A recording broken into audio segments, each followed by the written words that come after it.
नमो बुद्धाय नमो बोधिसत्व। आप श्रवण टीवी देख रहे हैं और श्रवण टीवी में हमारे जो हम आर्य अष्टांगिक मार्ग के बारे में बात कर रहे हैं। तो इसमें आज जानते हैं कि आर्य अष्टांगिक मार्ग का जो नाम है वो क्या क्या नाम हो सकते हैं और क्या क्या नामों से इसको जाना जाता है।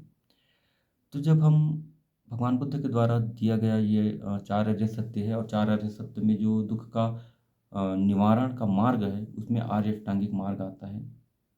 तो इसके जो नाम होते हैं, विभिन्न नाम होते हैं, अलग अलग नामों से इसको जाना जाता है।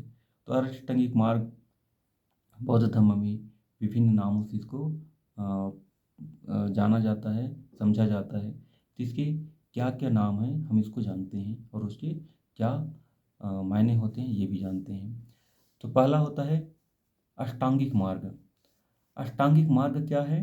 तो यह सबसे सामान्य और मानक रूप है, मानक नाम है, यानी आम जीवन में ये चलता रहता है।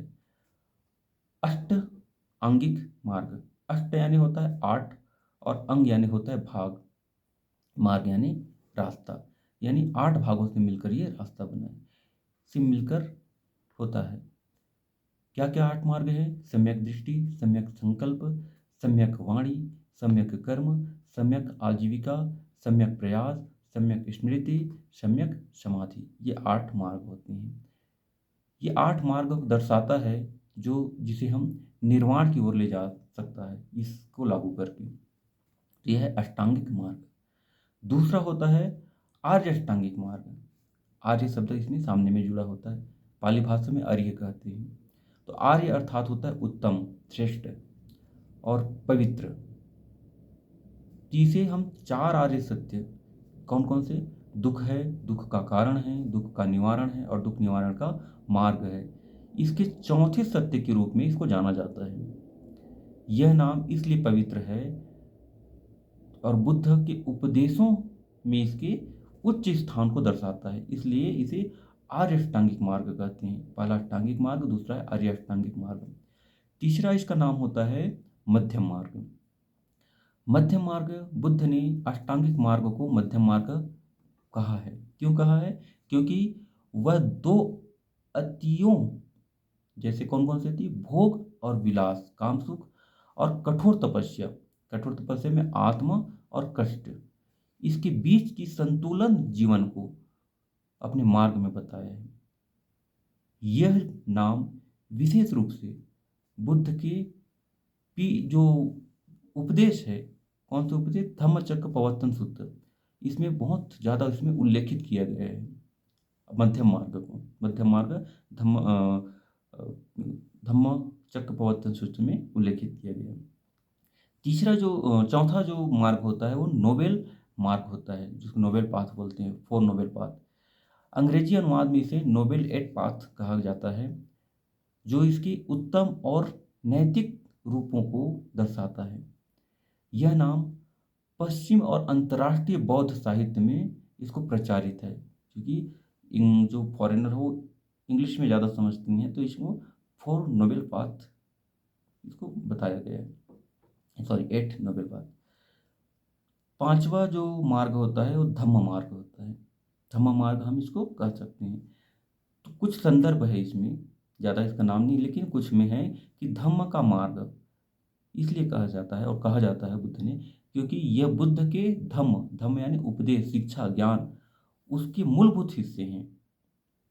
यह नाम इस मार्ग को बुद्ध की शिक्षाओं के केंद्र के रूप में प्रस्तुत करता है, इस कारण से इसको मध्यम मार्ग धम्म मार्ग कहते हैं। धम्म का मार्ग है, बुद्ध का मार्ग है, बुद्ध के ज्ञान का मार्ग है, इसलिए इसको हमको अपनाना चाहिए। छठवां जो मार्ग होता है मुक्ति का मार्ग होता है, जिसे निर्वाण का मार्ग भी कहते हैं, यानी अपने दुखों से मुक्त होने का मार्ग है। हालांकि यह नाम बहुत ही प्रचलित नहीं है, बहुत प्रचलित अ, मार्ग बहुत ज़्यादा प्रचलित नहीं है।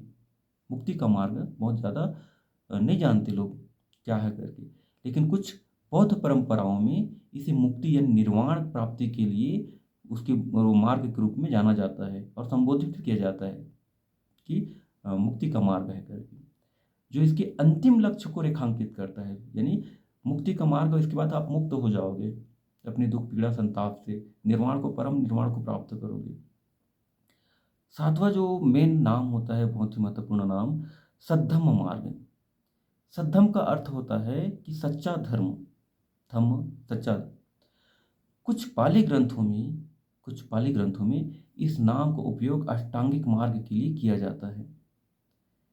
इसे सत्य के मार्ग के रूप में हमको चिन्हित करता है कि ये चीज़ें हैं। इन नामों का उपयोग हम देखते हैं कि इसका संदर्भ हमको कहाँ से मिलता है, तो पाली भाषा में मिलता है। संस्कृत भाषा में जो हमारे ग्रंथ कुछ और बने हुए हैं, लिखे गए हैं, उस पे मिलेगा।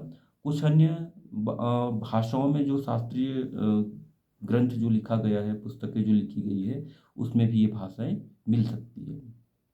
और बौद्ध परंपरा में जैसे थेरावाद है, महायान है, वज्रवायाना है, इनके आधार पर ये नाम भिन्न हो सकते हैं, अलग अलग हो सकते हैं। जैसे उदाहरण के लिए थेरावाद में मध्यम मार्ग के नाम को ज़्यादा प्रचारित किया जाता है, और अष्टांगिक मार्ग को, इसको बहुत ज़्यादा प्रचारित किया जाता है और बताया भी जाता है। जबकि महायान में आर्य अष्टांगिक मार्ग कहते हैं, आर्य अष्टांगिक मार्ग पर बहुत ज़्यादा जोर दिया जाता है। ये कुछ नाम थे जो अष्टांगिक मार्ग को उनके नामों के रूप में जानते हैं। तो आज के लिए इतना ही, तब तक के लिए नमो बुद्धाय। मिलते हैं अगले वीडियो में।